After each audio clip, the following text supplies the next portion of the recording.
Saludes señoros, soy un señor de Logroño y hoy vamos a hablar sobre la partida de Íñigo Errejón de Podemos. Había dicho que iba a hablar sobre la polémica con el anuncio de Gillette, pero he visto que todos los canales grandes ya lo han hecho y como el mío es más modesto, pues no tiene caso hacerlo. Aún así, incluiré en la descripción del vídeo, pues como lo han comentado Invictor, Alonso DM, un tío blanco hetero, Libertad y lo que surja, y otros así a modo de compensación, que seguro que lo tratan mejor que yo. Bien, la polémica con la partida de Íñigo Errejón es más relevante y más trascendente en lo que a política nacional se refiere. Íñigo Errejón se presentará desde las siglas de Manuela Carmena, más Madrid, en lugar desde Podemos. Ya se veía venir, ya había habido roces entre Pablo Iglesias e Íñigo Errejón, con lo cual yo voy a hablar sobre las diferencias ideológicas entre el uno y el otro, sobre cómo surge Podemos ya desde el 15M y sobre cómo afectará esto al mapa político español. En primer lugar, empezaremos cronológicamente. El 15M. El 15M nace del descontento de las clases populares, ¿no?, españolas con la gestión de José Luis Rodríguez Zapatero del Partido Socialista de la crisis española. El país estaba viendo cómo se destruía ingentes cantidades de empleo, nos habían mentido con la no existencia de la crisis, que fue, y vaya que sí lo fue, muy real, y además había bastante corrupción. Ante todo esto, pues los jóvenes de varias ciudades españolas y no tan jóvenes se agruparon en plazas donde llegaron a acampar. En el caso de Logroño, yo participé, fue en la Plaza del Mercado y allí intercambiamos ideas. Al principio, en aquellas asambleas que hacíamos, donde elegíamos un representante que luego se reunía con otros representantes para poner en común unas ideas, estábamos personas de todo el espectro político. Por aquel entonces yo no era de derechas, pero tampoco de izquierdas. En lo social era más bien progresista, cosa que a día de hoy no soy. Curiosamente, no llegaban a decirse públicamente las propuestas que no eran de izquierda.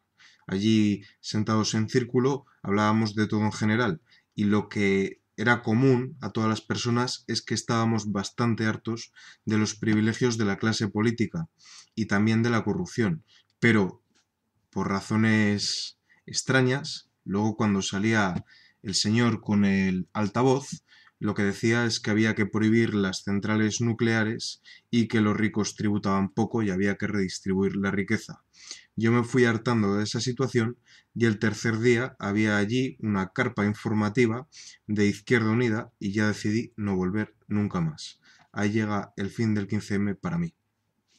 En este contexto surgen tres figuras que debatían y subían vídeos muy alturados, ¿no? Unos vídeos donde se hablaba de los grandes pensadores de izquierda. En España la gente no conoce mucho a los grandes pensadores de ninguna ideología, al margen de con qué corrientes se identifiquen más, y estas personas eran Pablo Iglesias, Íñigo Errejón y Juan Carlos Monedero. Entre estas tres personas formaron Podemos, que no era un partido eh, formado por militantes de izquierda, sino que era un partido formado por personas que estaban indignadas con la situación que había en el país, pero sus dirigentes sí que eran de izquierdas. Y aquí hay que abordar las diferencias ideológicas entre Íñigo Errejón y Pablo Iglesias. Pablo Iglesias es leninista, Íñigo Errejón es gramsciano. ¿Qué quiere esto decir? Pablo Iglesias ha dicho públicamente en televisión en reiteradas ocasiones que él es comunista, que hay que nacionalizar los medios de comunicación para controlar la información y que además él cree que democracia es expropiar. Es decir, está en contra de la propiedad privada, está en contra de que los medios de producción los tengan empresas privadas, está en contra de que la información sea privada y cree que todo eso debe gestionarse desde el Estado. Íñigo Errejón, por su parte, es gramsciano. Esto quiere decir que respeta y tolera más la libertad privada, pero que cree que las diferencias de clase se han extrapolado pues, a otros colectivos, ¿no? Pues puede ser la opresión que ejercería el hombre a la mujer, la opresión que ejercería el blanco al moreno, la opresión que ejercería el hetero al homosexual, etc. En términos económicos, Íñigo Errejón es mucho menos nocivo En términos económicos, Pablo Iglesias destrozaría la economía en poco tiempo. Pero Íñigo Errejón crea una serie de fracturas sociales y lleva a cabo sus políticas, rupturas sociales que ya estamos viendo por la negligente gestión del Partido Socialista Obrero Español del gobierno de España. Nos enfrentan en guerras de sexos, en guerras raciales y un largo etc. porque no son capaces de entender que cada individuo es diferente y que no existen estructuras de poder. Bien, no es la única discrepancia que hay entre estas dos figuras al mando de Podemos. Íñigo Errejón es claramente a todas luces un académico que cree que la revolución debe hacerse desde los medios de comunicación, desde el sistema educativo y desde las estructuras estatales, de forma que él lo que perseguiría es ir introduciendo su gente con sus ideas afines dentro de los poderes públicos para ir controlando el aparato del Estado, mientras que Pablo Iglesias es más de caldear las calles, lo que aquí en La Rioja se ha llamado siempre borroca, de sacar a la gente a la calle a protestar, rodear el Congreso e insistir, insistir e insistir para hacer presión al gobierno hasta conseguir capturarlo. Y el tercer punto, donde ya han estallado todas las alarmas y que ha provocado que Íñigo Errejón se aleje de Pablo Iglesias, es el personalismo, el narcisismo y el egocentrismo de Pablo Iglesias. A día de hoy, Pablo Iglesias y Podemos significan lo mismo. Por esta razón, Colau se ha alejado, por esta razón, Carolina Vescansa se ha ido y por esa razón, Manuela Carmena se presenta bajo sus propias siglas. Pablo Iglesias ha controlado todo el partido y la ha cagado profundamente. ¿Por qué? Pablo Iglesias ha vendido un discurso de luchar contra la casta, de que él es una persona ajena a los políticos y que él va a actuar pues luchando contra esa casta que vive con privilegios para devolver el poder al pueblo.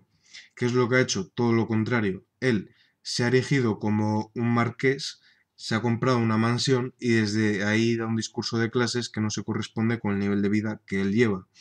La gente ha visto esta deriva y también saben que muchas personas están descontentas con Podemos. Primero se les marcharon los que no eran de izquierdas pero sí estaban indignados. Y ahora los que se le han ido son las personas que han visto que no es coherente entre lo que dice y lo que hace. ¿Cómo puede afectar esto al mapa político español? Pues en primer lugar lo que va a provocar es que el voto de Podemos se divida en dos, porque yo estoy seguro de que así como han presentado candidatura aparte para Madrid, van a presentar candidatura aparte para toda España. Entonces, Íñigo Errejón equivaldría a lo que era antiguamente Izquierda Unida absorbida por Podemos, mientras que Pablo Iglesias sería Podemos y Podemos sería Pablo Iglesias. Fin, no hay más tutía. Entonces, ¿esto qué va a provocar? En primer lugar, que el voto de izquierda se fracture, lo cual a priori podría interesarnos. Pero en segundo lugar, y esto no nos interesa para nada, puede ocasionar que PSOE se aproveche de esa guerra interna de Podemos, de esa división de Podemos, de ese malestar de Podemos y de esa desconfianza del votante de izquierda hacia Podemos para radicalizar todavía más su postura y absorber ese voto de izquierdas. Esto sería desastroso. ¿Por qué? Ciudadanos es un partido de centro que tiene propuestas de izquierda a la derecha, pero los medios de comunicación lo venden como de derecha, por lo cual se nutre principalmente de votantes de derecha. El Partido Popular, el PP, es un partido democristiano que también se nutre de votos de derecha. Y Vox, si bien ha escarbado votos de todas partes, no deja de ser un partido de derecha. Al estar el voto de la derecha tan fracturado, tan segmentado y tan dividido, y tener el modelo que tenemos electoral, donde si no llegas a X cantidad de votos, te da igual, no tienes representación porque en tu provincia, que es desde donde se cuentan los escaños, no has llegado a tener suficientes votos, no tienes escaño y por lo tanto ese voto no ha valido para nada. Y en cambio, si la izquierda va con un único partido fuerte, que sería el Partido Socialista, no tendría el voto de izquierda dividido y barrería. Entonces, aunque luego hubiese habido más votos de derecha que de izquierda, en realidad tendría mucho más escaños la izquierda y además el de la derecha estaría dividido y igual tendrían problemas a la hora de convivir o a la hora de pactar como para quitar de en medio a PSOE. Y Ciudadanos, además, no tendría ningún problema en gobernar con Sánchez, ya se ha visto. Entonces, que baje mucho Podemos, a mí personalmente me parece malo.